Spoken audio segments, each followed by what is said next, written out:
Top quality और consistent performance के लिए सिर्फ सिल्वर पंप नाम याद रखना। હોસ્પિટલમાં એમ્બ્યુલન્સ અને શબ વાહિનીની અછતને લઈને હવે સવાલો ઉઠ્યા છે। ભાવનગરની સટી હોસ્પિટલ જિલ્લા સહિત આજુબાજુના જિલ્લાઓના દર્દીઓ માટે વરદાન સમાન છે, જ્યાં અનેક દર્દીઓ સારવાર લેવા આવે છે। ઉપરાંત હોસ્પિટલમાં અનેક મૃતદેહોને પણ પીએમ અર્થે લવાતા હોય છે, પરંતુ પોસ્ટમોર્ટમ બાદ મૃતદેહને તેમના ઘરે પહોંચાડતું કરવાનું હોય ત્યારે શબ વાહિનીનો ખોટ વર્તાતી હોય છે અને મૃતકોના પરિવારજનો શબ વાહિની માટે ફાફા મારવા માટે મજબૂર બને છે। કોઈ નેતા કે અધિકારીની ઓળખાણ અથવા તો ભલામણ હોય તો જ શબ વાહિની ઉપલબ્ધ થતી હોવાથી પણ લોકોને તકલીફ પડી રહી છે અને અત્યારે સ્થાનિકોની પણ રાવ ઉઠી છે।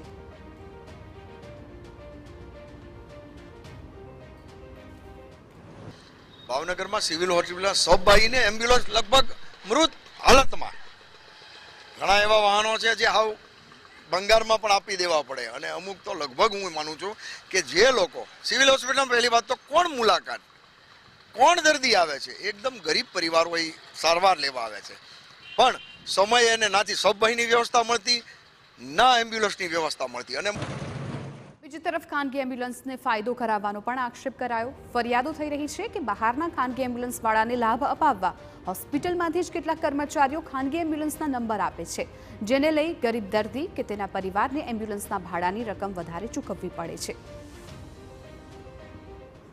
ક્યાંય પ્રાઇવેટ જેટલી એમ્બ્યુલન્સ છે એને કમાવા માટેની આ અધિકારીની એક સ્ટ્રીક છે, એના નંબરો એની પાસે હોય કે આ નંબર ફોન કરો, ભગવાન જાણે એને કમિશન મળતું હોય ન મળતું મને ખબર નથી, પણ હું એવું માનું છું અહીંયા વ્યવસ્થા એમ્બ્યુલન્સ હોય કે સબવાહિની વ્યવસ્થા સરકારે પૂરતી કરવી પડે।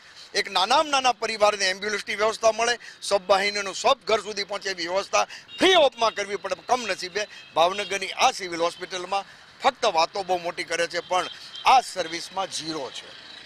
જો કે સટી હોસ્પિટલના સુપ્રિન્ટેન્ડન્ટે એમ્બ્યુલન્સ અને શબ વાહિની અછતની વાતને નકારી।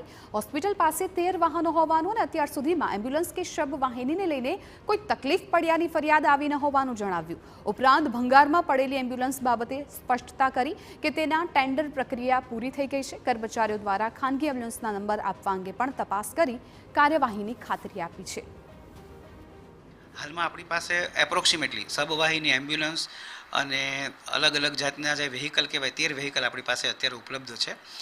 અને બીજી વસ્તુ કે અમને અત્યાર સુધી અમારા સુધી એવી કોઈ ફરિયાદ આવી નથી, પણ જો આવશે તો 100% એના પર ધ્યાન આપશું। રાત્રે 2 દરવાજા આપણા જે સરટી હોસ્પિટલના છે ટોટલ 3, એમાંથી 2 દરવાજા બંધ કરીએ છીએ, કારણ કે પહેલાં આવી બહુ જ ફરિયાદ આવતી હતી કે ભાઈ પ્રાઇવેટ એમ્બ્યુલન્સની અંદર પાર્ક થાય છે, પ્રાઇવેટ વાહનો પાર્ક થાય છે, તો એ સદંતર એ આપણે બંધ કરી દીધું છે। વડોદરા